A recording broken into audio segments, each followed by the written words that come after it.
گریا متپرسی الهرجیا وکوا سربانیا جور شامه لبیت فرگریا متپرسی الهرجیا وکوا سربانیا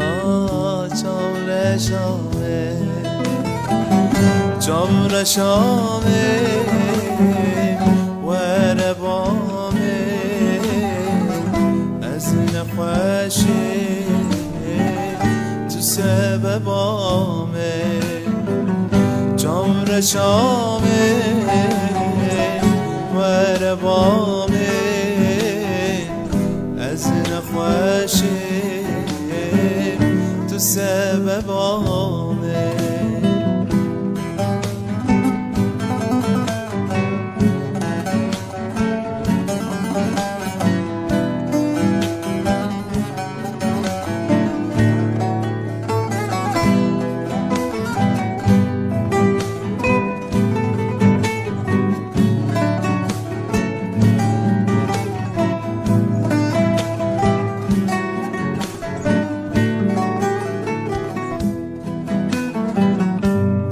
نازک دلانی دنبالی دیدا برینک به درمانی لوی جانی دا تپر نازک دلانی دنبالی دیدا برینک به درمانی لوی جانی دا جور شامه وربامه از نخوشه تو سببامه جور شامه وربامه از نخوشه تو سببامه